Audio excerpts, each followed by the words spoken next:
We're Charlie and Leanne, a couple from California who left our cushy suburban life to spend the next several years cruising around the Pacific Ocean on our boat, Juliet.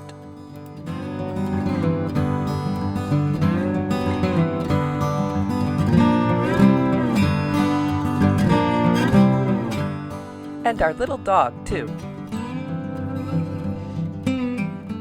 In our last episode, we had a non-traditional Thanksgiving. And then we finally moved back aboard Juliet. But then Bubba got a scary infection, and we had a couple of real nail-biting moments as we prepared to finally set sail again. But we got through those, and we shook the sails out and visited one of our favorite local anchorages, Puerto Balandra, home of the famous Mushroom Rock.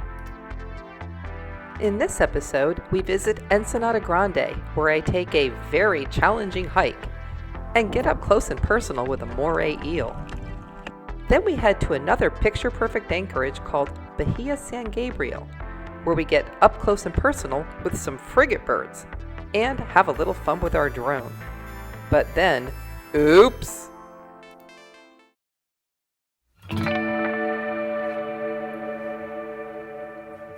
We left off last time as we journeyed from Puerto Balandra on the Baja Peninsula to Ensenada Grande, which is on the national park island of Partida, a trip of about 18 nautical miles.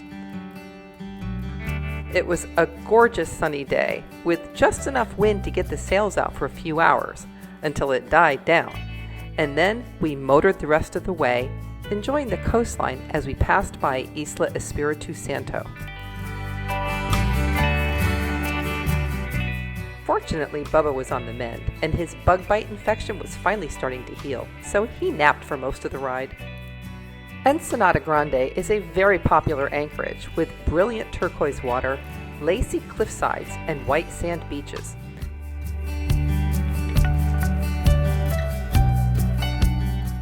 There are 3 lobes to it, and which one you pick depends on how many other boats are there and which way the wind is blowing.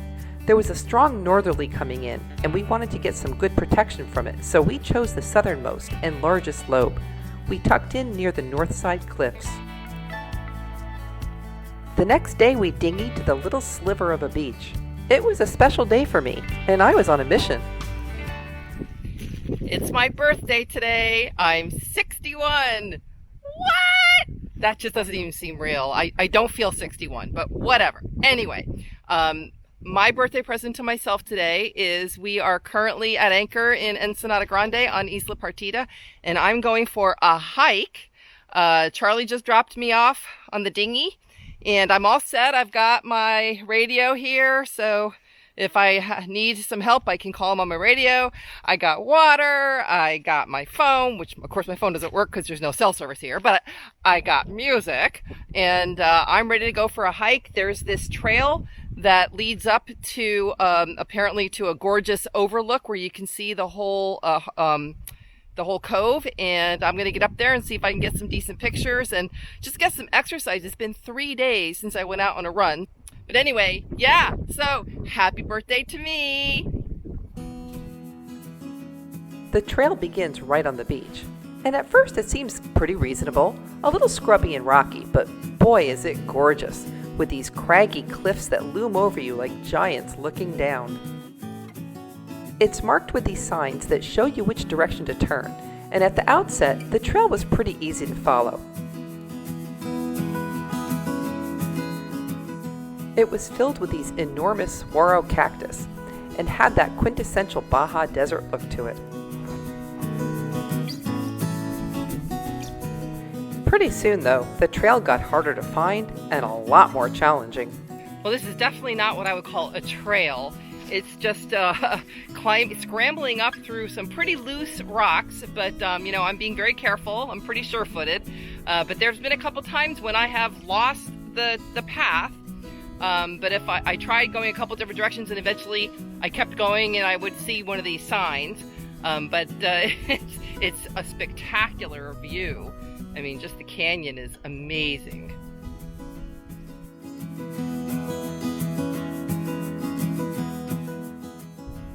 Well, that's as far up as I want to go. I've been climbing for an hour, and I only got about a mile because because it's pretty scrabbly and this is definitely one of the more challenging hikes I've done. Anyway, gonna turn around and head back down to the beach now. Going down was not any easier than going up, so after another hour of scrambling, I was pretty happy to see the beach. I called Charlie on the radio, and he came to fetch me.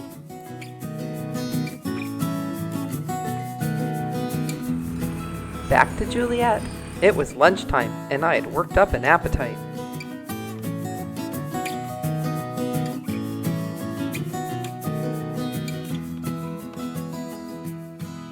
After lunch, I continued with my perfect birthday by jumping in the water for a snorkel. The water was a bit murky, but I saw many of the usual critters like king angelfish, slow-moving and friendly guinea fowl pufferfish,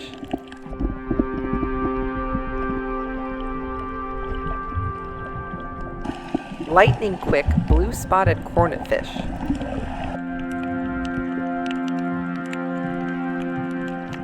and then I saw this guy squirming around on the sea floor. I always find the eels. This one actually stopped and posed for photos.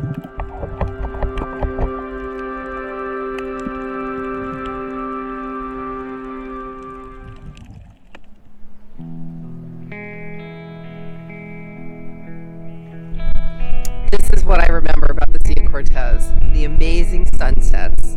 Sitting in the cockpit at sunset with the amazing red rocks circling me. Watching the sun go down in spectacular colors. This is everything I remember. It's just so wonderful to be here experiencing it again. We also got some unexpected entertainment. Some folks from a big catamaran nearby decided to try out some sunset water sports, and we had a front row seat. But it didn't go exactly as they'd hoped.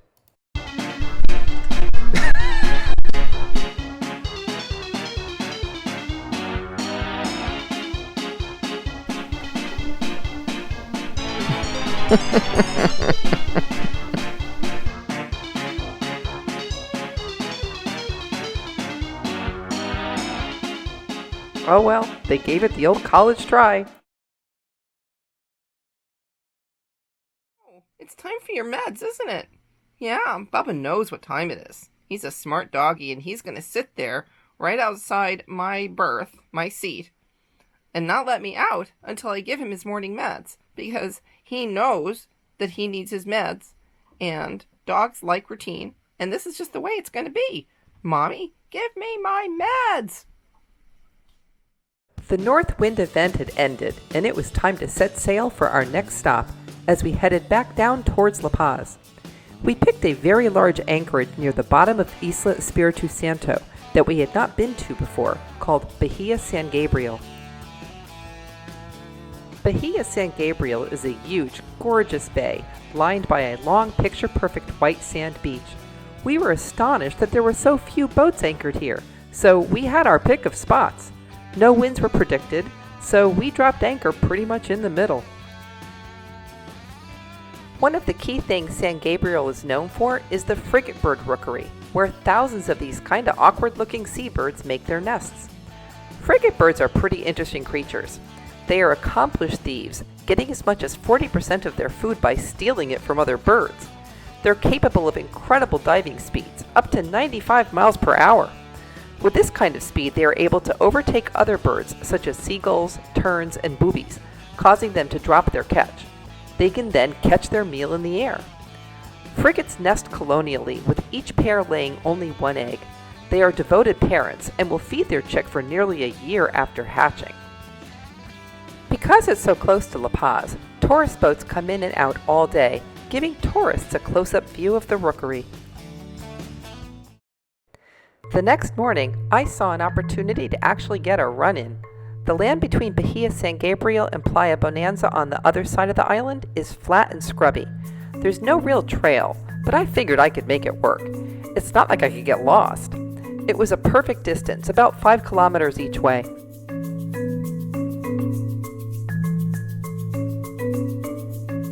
I managed to catch glimpses of a few of the very timid wild goats that make their home here. After my run, Charlie and I relaxed on the beach and had a little fun with the drone. But then we saw an official-looking boat speeding towards the beach. Sure enough, a couple of park rangers walked up to us, and, well...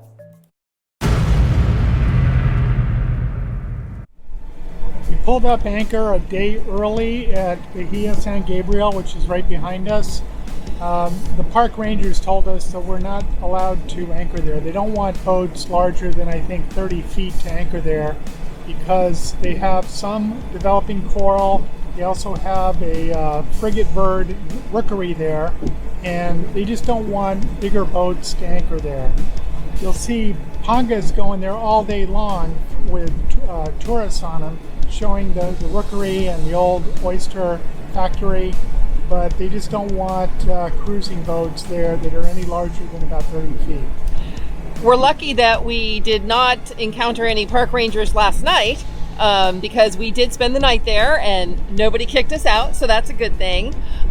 We also learned from the park ranger who came up to us when we were on the beach that we're not supposed to fly our drone anywhere in these national park islands, because I did have my drone and I was, you'll see in the video, I got some drone shots. That was before we knew that we weren't allowed to fly it. The thing is that the drone software, the app shows you where you are legally allowed to fly and where you're not. And this shows that it's fully green, that you're completely allowed to fly. So we just assumed that we were.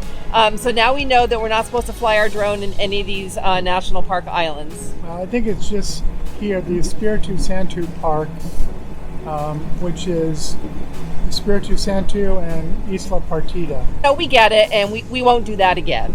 We follow the rules, especially when we're in a foreign country where we are guests. So we hightailed it out of there. We had no idea, but once we got back, Colin shared with me a website that makes it pretty clear. In our defense, our cruising guide did not mention any of this.